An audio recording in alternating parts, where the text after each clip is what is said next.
Sumalang sa cross-examination sa pagdinig ng Court of Appeals ngayong araw ang mga testigo sa amparo petisyon na isinampa laban sa ilang opisyal na Iglesia ni Cristo, kaugnay ng kaso ng dating ministro na si Luel Menorca II. Mula sa Maynila, ito ang balita ni Roderick Mendoza, live. Roderick? Monica, ipinagpatuloy nga ngayong araw ng Court of Appeals 7th Division itong pagdinig dito sa amparo petition na isinampa ng kapatid at hipag nitong dating ministro na si Luel Menorca II laban dito sa ilang mga opisyal ng Iglesia ni Cristo. Apat na mga testigo ang humarap sa pagdinig kanina bilang suporta sa hiling ng mga petitioner na gawing permanente ang writ of amparo na inisyo para sa pamilya ni Menorca. Unang sumalang sa cross-examination ang asawa nito na si Jinky Otsuka. Sa pagtatanong ng mga abogado ng mga respondents, sinabi ni Jinky na tumutuloy sila sa isang 2 palapag na apartment sa loob ng compound ng Iglesia ni Cristo. Ngunit lagi umanong may nakabantay na mga security guards sa kanila. Sinang-ayunan naman ito ng yaya ng kanilang anak na si Abigail Yanson. Sa pagtatanong ng mga abogado ng mga respondent, sinabi ni Yanson na bagamat nakakadalo sila sa kanilang mga pagsamba at nakakalabas ng compound, lagi umanong may nakabantay na gwardiya sa kanila. Kwento ni Yanson sa korte, inuutusan umano ang mga gwardiya upang bantayan siya dahil baka may kumuha sa kanya, ngunit hindi niya umano alam kung sino ang tinutukoy nito. Sinabi pa nito na kusa siyang sumama sa pamilya ni Menorca patungong INC compound sa Quezon City mula sa Bulan, Sorsogon. Nang dalawin umano siya ng kanyang mga magulang ay naisana niyang sumama pa uwi ng Sorsogon, ngunit pinigilan umano siya ng 2 ministro.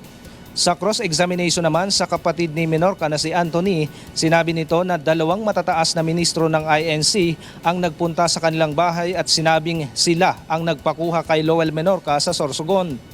Sinabi naman ng abogado ng respondent na tila magkakontra ang pahayag ni Jinky at kapatid na si Junko Otsuka tungkol sa petsa ng pagdalaw nito sa kanila sa loob ng INC compound. Ngunit ayon sa kanilang abogado, hindi naman kailangang perpekto ang bawat sasabihin ng isang testigo.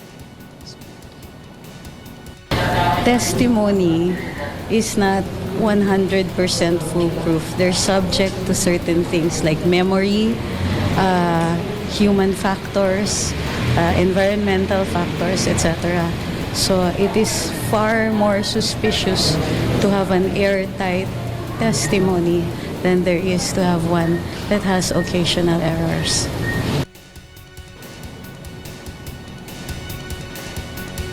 Bago naman ang cross-examination sa mga testigo ng petitioner kanina ay pinagmulta muna ng korte ng 2,000 piso ang mga abogado ng mga petitioner dahil nahuli sila sa pagpapasa ng judicial affidavit ng kanilang mga testigo.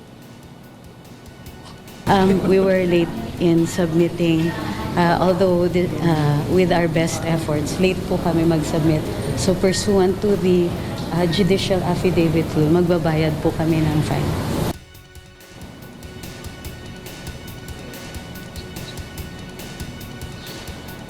Monica, hindi nga naipresenta pa itong testimonya ni Luel Menorca sa Court of Appeals kanina dahil kanina lang nga lang naipasa ng kanyang mga abogado yung kanyang judicial affidavit.